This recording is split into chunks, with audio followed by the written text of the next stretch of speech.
കല്ലേൻ പൊക്കുടൻ എനിക്ക് അച്ഛനാണ്. ആ പിതൃത്വവും കരുതലും വാത്സല്യവും ഞങ്ങൾക്ക് മാത്രമല്ല ലഭിച്ചത്, അത് കേരളത്തിലെ കണ്ടലുകൾക്കും പുഴജീവികൾക്കും കീഴാള അധസ്ഥിത വിഭാഗങ്ങൾക്കും മൊത്തം ആവാസ വ്യവസ്ഥയ്ക്കും അച്ഛൻ ഭാഗിച്ചു നൽകി എന്ന് വേണം പറയാൻ. അങ്ങനെയായിരുന്നു ആ ജീവിതം.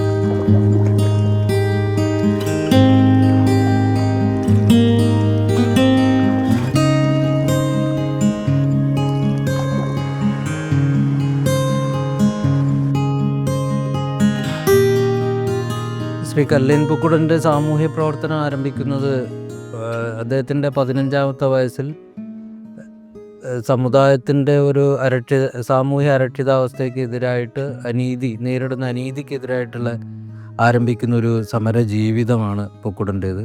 പിന്നീട് അത് രാഷ്ട്രീയ ജീവിതവും അതിൻ്റെ ഭാഗമായിട്ട് ജയിൽവാസവും മറ്റനേക സമരങ്ങളിലൂടെയൊക്കെ പങ്കെടുത്ത ഒരു ചരിത്രം കല്ലേൻ പൊക്കുടൻ്റെ ജീവിതത്തിൽ കാണാം. അതിൽ നിന്ന് രൂപപ്പെട്ട ഒരു നിരാശയ്ക്ക് ശേഷമാണ് 1980കളിൽ കണ്ടൽക്കാടുകളുടെ പ്രവർത്തനങ്ങളിലേക്ക് അദ്ദേഹം മാറുന്നത്.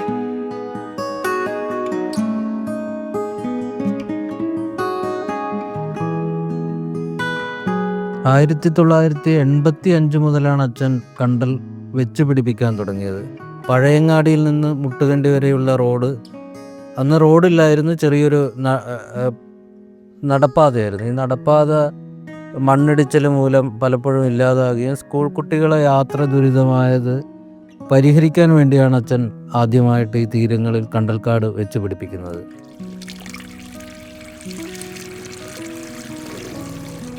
പല എതിർപ്പുകളും ഉണ്ടായിട്ടുണ്ടെങ്കിലും പതിനായിരക്കണക്കിന് കണ്ടൽ ചെടികളാണ് ഈ പഴയങ്ങാടി പുഴയോരത്ത് വെച്ച് പിടിപ്പിച്ചത്. അതൊക്കെ പിന്നീട് വെട്ടി നശിപ്പിച്ചിട്ടുണ്ട്.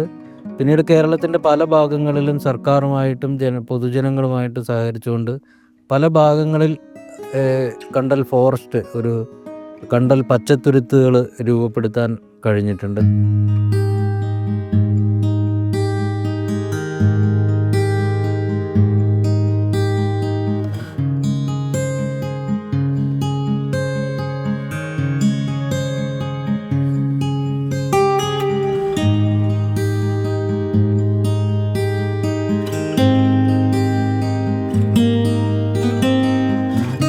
തലശ്ശേരി, മാഹി, മാട്ടൂൽ, മടക്കര, പാലക്കോട്, ഇവിടെയൊക്കെ അച്ഛൻ പഴയങ്ങാടി ഈ പറയുന്ന രീതിയിൽ കണ്ടൽ വനങ്ങൾ രൂപപ്പെടുത്തിയിട്ടുണ്ട്.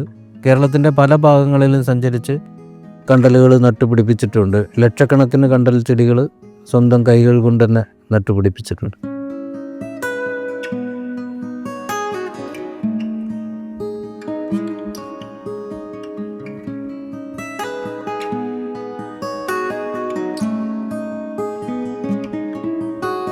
മത്സ്യബന്ധനത്തിൻ്റെ പല രീതികൾ, ട്രഡീഷണൽ ഫിഷിംഗ് നമ്മൾ വിളിക്കുന്ന പരമ്പരാഗത മത്സ്യബന്ധന രീതികളുണ്ട്. ഇപ്പോൾ പലതും മാഞ്ഞു പോയി. അതായത് ചൂണ്ട, വക്കൽ, പിന്നെ വീശുവല, വിളക്ക് വല, ഞണ്ടുപിടുത്തം, മുഷുപിടുത്തം, പിന്നെ അങ്ങനെ ധാരാളം ചെമ്മീൻ തപ്പൽ, പലതരത്തിലുള്ള വലകൾ ഉപയോഗിച്ചുള്ള മീൻപിടുത്തങ്ങൾ, അതിന് കൈപ്പാട് കൃഷി, ഇതെല്ലാം പുഴയുമായി ബന്ധപ്പെട്ട് മനുഷ്യൻ്റെ തൊഴിലുകളെല്ലാം ഒരുപക്ഷെ യുനെസ്കോ ഒക്കെ വിളിച്ച ഗ്രീൻ ജോബ് എന്ന് പറഞ്ഞ പണി മുഴുവൻ അച്ഛൻ അറിയുന്നതാണ്. മാംഗ്രോവ് ഇക്കോസിസ്റ്റം എന്ന് പറയുന്നത് മത്സ്യങ്ങളുടെ ഒരു നഴ്സറി ആയിട്ടാണ് വർക്ക് ചെയ്യുന്നത്. ഇത് ആദ്യകാലങ്ങളിൽ മത്സ്യത്തൊഴിലാളികൾക്ക് പോലും വലിയ ധാരണ ഉണ്ടായിരുന്നില്ല. അതുകൊണ്ട് തന്നെ അവരുടെ ഭാഗത്തു നിന്ന് കണ്ടൽ കാടുകൾ നശിപ്പിക്കുന്നതിലും കണ്ടൽ വെച്ച് പിടിപ്പിക്കുന്നതിന് അച്ഛന് ഏറ്റവും കൂടുതൽ എതിർപ്പുണ്ടായിരുന്നത് മത്സ്യത്തൊഴിലാളികളിൽ നിന്നായിരുന്നു. പയ്യെ കണ്ടലിനെ കുറിച്ച് ഒരു സാമൂഹ്യ അവബോധം രൂപപ്പെടുകയും മത്സ്യത്തൊഴിലാളികൾക്കിടയിൽ അത്തരം ഒരു മനോഭാവം ഇല്ലാതെ ആയിട്ടുണ്ട്. ഞാൻ പറഞ്ഞു വരുന്നത് ഒരു പാരിസ്ഥിതികമായ പ്രാധാന്യത്തിനപ്പുറത്ത് ഒരു സാമൂഹികമായ ഒരു പ്രാധാന്യം, സാമ്പത്തികമായ ഒരു പ്രാധാന്യം കണ്ടൽക്കാടുകൾക്ക് ഉണ്ടെന്നതാണ്.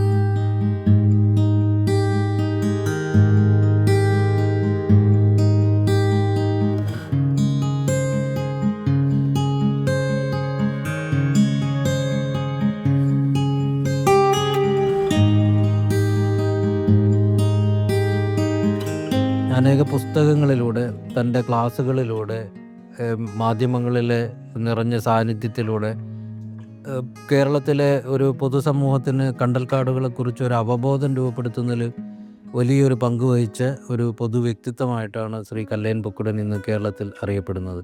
പരിസ്ഥിതി പ്രവർത്തന രംഗത്ത് വളരെ വ്യത്യസ്തമായ ഒരു മാതൃക, പ്രായോഗികമായ ഒരു പരിസ്ഥിതി പ്രവർത്തനം കാഴ്ചവെച്ച ഒരാൾ എന്നുള്ള നിലയിലാണ് അദ്ദേഹം വ്യത്യസ്തനാകുന്നത്. അദ്ദേഹത്തിൻ്റെ ഇളയ മകനാണ് ഞാൻ. എൻ്റെ പേര് ശ്രീജിത്ത്. കണ്ടൽ മാംഗ്രൂവ് ട്രീ ട്രസ്റ്റിൻ്റെ സെക്രട്ടറി ആയിട്ടാണ് ഞാനിപ്പോൾ വർക്ക് ചെയ്യുന്നത്. അതിൻ്റെ പ്രവർത്തനങ്ങൾ മുന്നോട്ട് കൊണ്ടുപോകുന്നു. കഴിഞ്ഞ കാലങ്ങളിൽ ഞാനൊരു പത്രപ്രവർത്തകനായിരുന്നു. ഇന്ന് ട്രസ്റ്റിൻ്റെ ഭാഗമായിട്ട് മാംഗ്രൂവ് കൺസർവേഷനിലാണ് ഞാൻ ശ്രദ്ധയൂന്നുന്നു.